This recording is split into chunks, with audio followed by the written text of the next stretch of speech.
Welcome back, folks, to more Let's Play Pokemon Scarlet, the Hidden Treasure of Area Zero DLC Part 2, the Indigo Disc post-game. So in the last episode, we caught a lot of legendary Pokemon from the snacks we've been getting from Snacksworth from doing BBQ quests, and using the Union Circle for a little bit, about 5 hours. And now it's time to catch the rest of the legendaries you can get with snacks. So let's go straight into it. So next up, we skip Gen 4 completely with this. But that's fine. You can actually get Dialga and Palkia in Terra Raids, or at least you could at the time of recording this, in late December. Not sure if you can now, but you could then, at least. So we move on to Generation 5 with the Swords of Justice trio. Yeah, no Keldeo.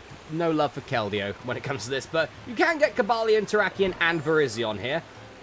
But first off, it is Cobalion, which can be located if you climb up Fury Falls. And you will see Cobalion.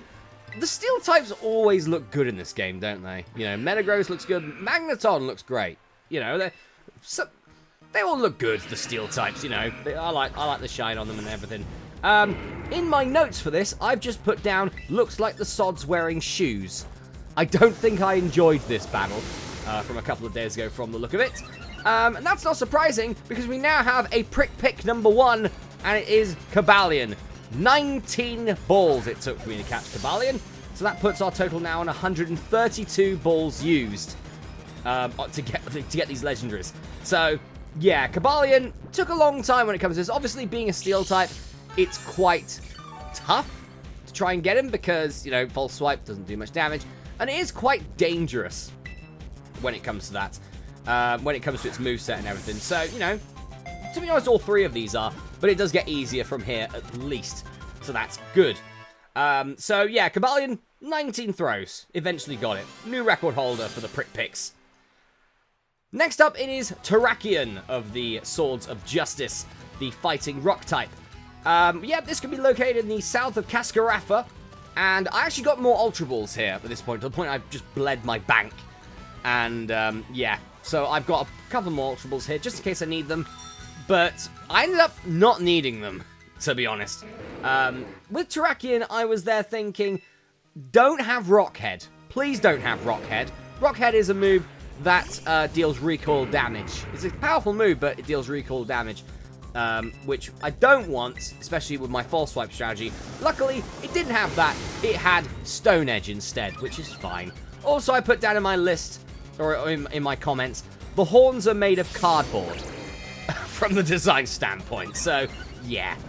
This one actually took me 15 attempts. So, 15 throws. Not bad, but, you know, it's a solid 4th place, at least for now, when it comes to that. But yeah, Cobalion and Terrakion really showing the annoyances now, while the earlier Pokemon, you know, are catching like 2 or 4 or 5 attempts. Nah, these ones, middle teens, late teens right now. And last but not least of the Swords of Justice is the Grass and Fighting type Virizion. So yeah, this is located at the east of Tagtree Thicket, and you will find Virizion here. And at this point, pretty much, I'm using my Haxorus, I'm using Halberd as a scout to scout out moves when it comes to Pokemon, because there can be certain moves which can be really annoying. Healing moves or recoil moves are the biggest ones that I'm having issues with, at least at the moment. And then obviously, once I'm safe, I think, at least, to come in with Slowbro, I will. With this, I was thinking, does it have like a Mega Drain or a Leech Seed or something like that? Does Virizion have this? Luckily, it doesn't. Its only grass move is Leaf Blade, which is perfectly fine. This one, easiest of the 3 to catch. Caught it in 11. So, 11 throws, not too shabby when it comes to that. I'll gladly take Virizion when it comes to that. By this time, it was quite late into the night, so I decided to finish this up, log off, come back the next evening on the second day, the 21st of December 2023, to carry on with Generation 5, this time with the Tau Trio, kicking off with the goat-looking git, Reshiram.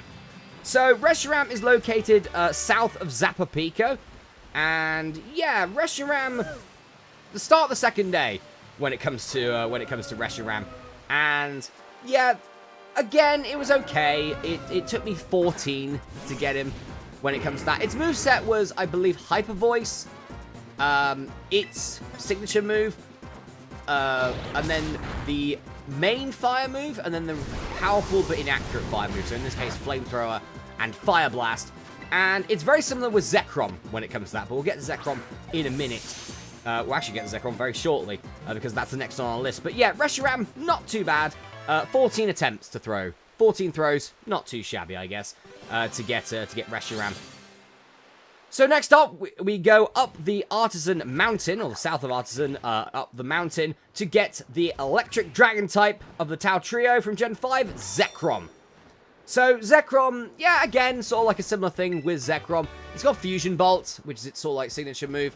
It's got Hyper Voice, it's got Thunderbolt and Thunder. So, again, not too bad when it comes to that. I mean, to be honest, if you had a ground type, you absolutely wall this thing. Mostly, is there a ground ghost type in the game? There probably is at this point. If you've got a ground ghost type, use that, because then that pretty much, Zekrom can't attack you, which is quite good. But luckily, we had a pretty decent time with Zekrom, not too shabby at all. We were able to catch it in 11 throws. So, all good so far. Currently still underneath that 200 amount for throwing at the moment, but that doesn't last too long. So next up, it's the Ice Dragon of the Tau Trio, Kurem. And Kurem is located in a cave close to the Dali Zappa Passage. If you go into the cave, there is it's one of the more annoying ones to try and find, simply because it's not out in the open, it's in a cave. But there's actually a right you can take. You have to jump to take the right. But yeah, once you get through there, you will come across Kurem. I love Kurem as a Pokemon. I think it looks great. Ice Dragon's always a fun type combo. I think it's always quite good. But yes, so Kurem, luckily with this, since it is in a cave, that's my phone going off, ignore that. But yeah, since it's in a cave, we can use Dusk Balls to give us a really big chance of catching it, which I didn't use on Groudon earlier in the last episode. But yeah, so with this one, 3 attempts. It took me 3 throws, and we caught Kurem, which is perfectly fine. A very interesting fact, actually, when it comes to this. Kurem, Reshiram, and Zekrom, I got 3 wobbles on the first ball I threw for them all to escape. So that's annoying. But yeah, we were able to catch Kurem in 3 balls. So that was a simple one to get. Very easy. The next one, however, won't be easy, because we're skipping Generation 6 completely when it comes to Legendaries. So no love for Xerneas, no love for Zygarde, no love for the Bacon Bird either. No, instead we're going straight to the Light Trio from Sun and Moon, kicking off with Solgaleo. Solgaleo, the most annoying one to catch in this entire catching session, pretty much. It's located in quite an interesting place. It's on the roof of the Pokemon League in Paldea. Quite a nice sort of like little battleground, I guess, for Solgaleo. But yeah, Solgaleo is an annoying one. I was very delicate with damaging this thing, because this thing has Wild Charge and Flare Blitz. 2 moves that can do recall damage. So quite obviously, you really do not want to be false swiping it to 1 health, just in case it uses it. It's also got Solar Beam as well, so yeah, quite an attacking thing, but essentially it wants to kill itself instead of trying to attack me when it comes to that. Luckily, we were able to catch it, but it took a long time. I think it took me about 17 minutes, sort of traveling to the Pokemon League and then catching it. Yeah, 28 throws. I understand it, because I was trying to be incredibly delicate with damaging it at all, and a lot of the catches were when it was in like green health or yellow health. When it comes to that, I actually did not get it down to red health when I caught it. It was still in yellow health, but I was able to catch it at least. So Solgaleo, 28 throws, top of the prick picks, but you can understand why it would be at the top there. I didn't want it to die from its own attack, so there we go.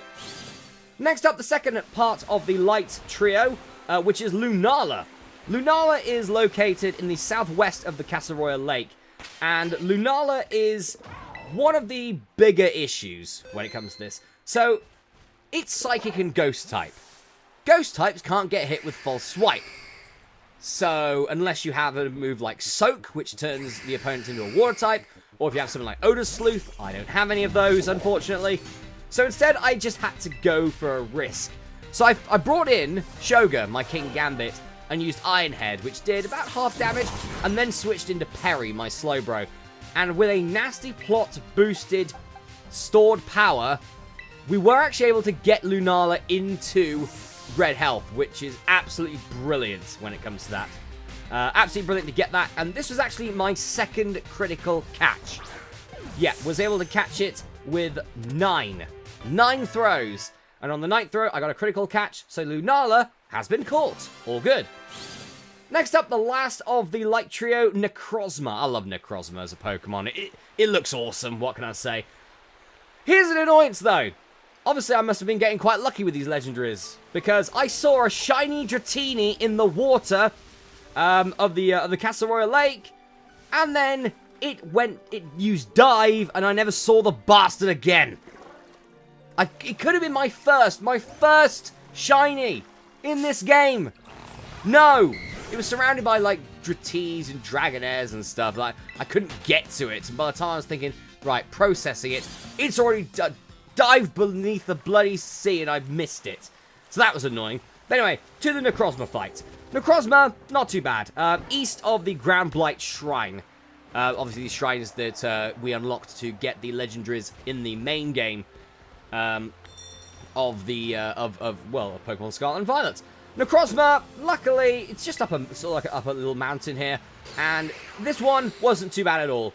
Caught it in 4 throws it took. So I guess I used up all my luck just catching Pokemon instead of, I don't know, being able to get to the shiny Dratini, which I would have liked, to be honest. Would have been nice. Would have been a nice comeback to the streams I used to do in Pokemon Emerald of beating Pokemon Emerald with a solo Dratini.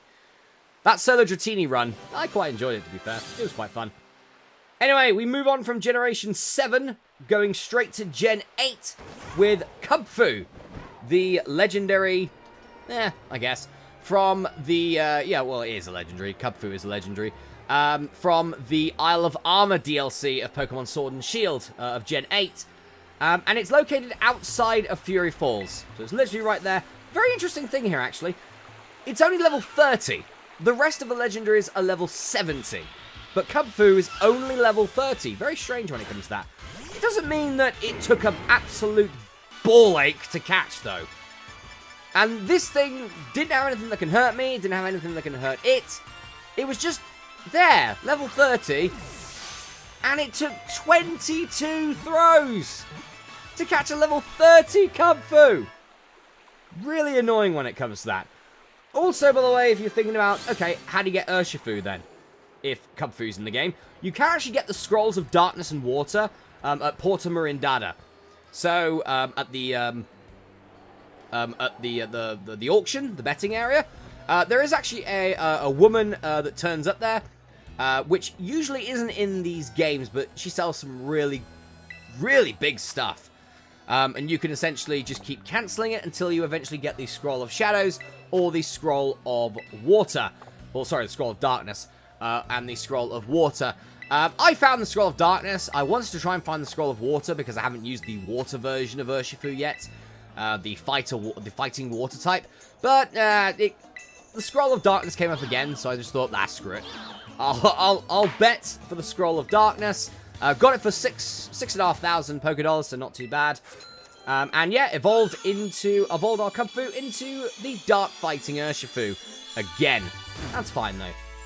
So, last but not least, we have the 2 King's Steeds from the Crown Tundra DLC of Pokemon Sword and Shield, kicking off with Glastrier. So, Glastrier is located at the south of the Glaciado Gym, quite close to where the ruins are, actually. I think about northwest of the ruins there.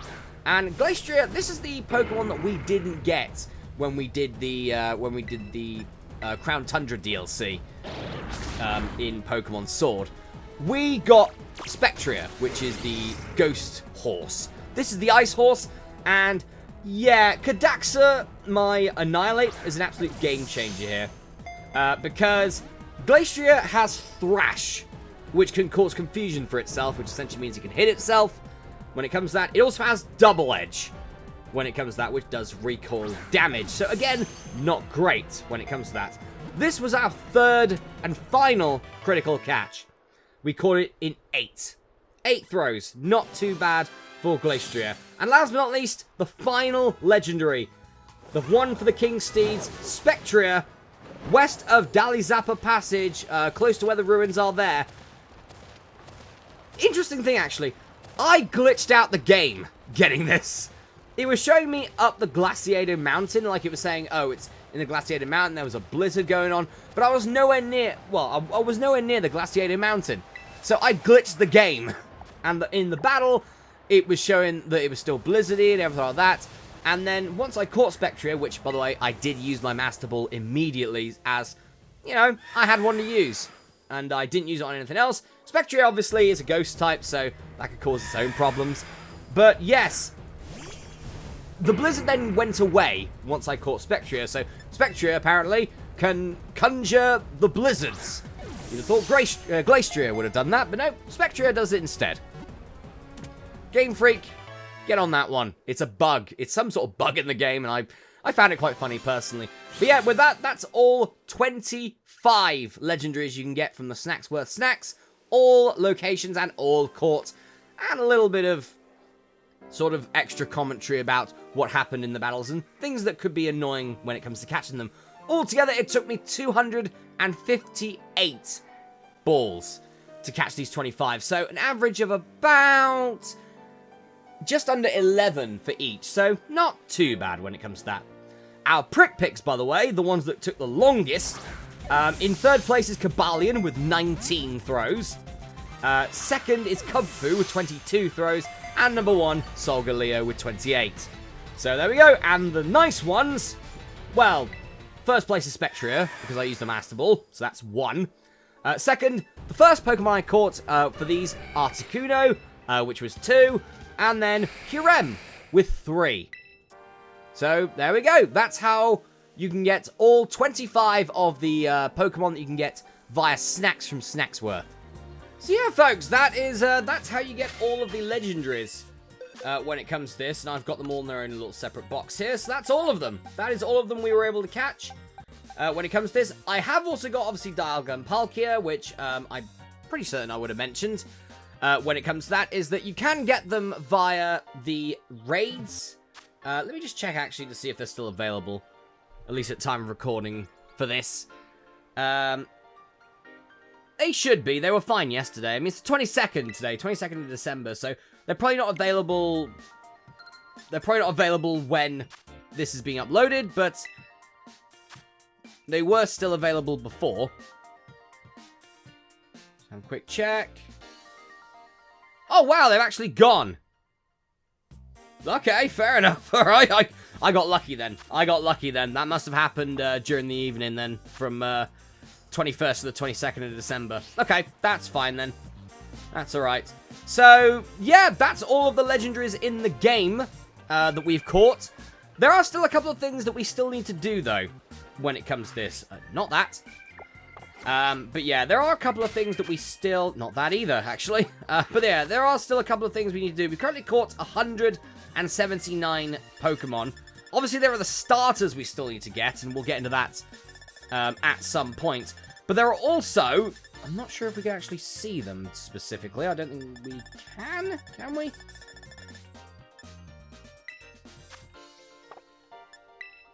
Yeah, I think we can, actually. So, for example, this. When it comes to this. So, there are still some Pokemon out there for us to catch.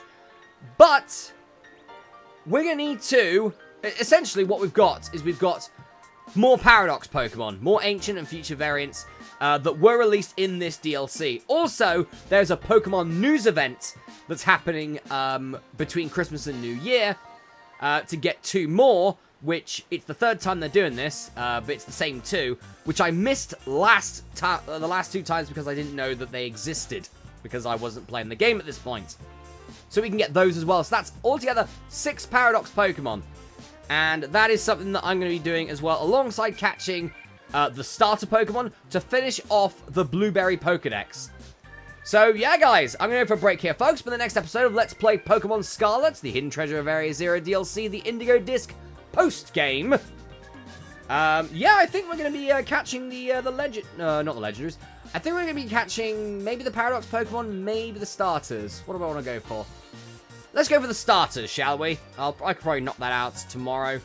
And then after Christmas, probably like Boxing Day or, 27th or something, I can just get the Paradox Pokemon and then finish this off. So, yeah, we'll catch the starters in the next episode. I'll see you then.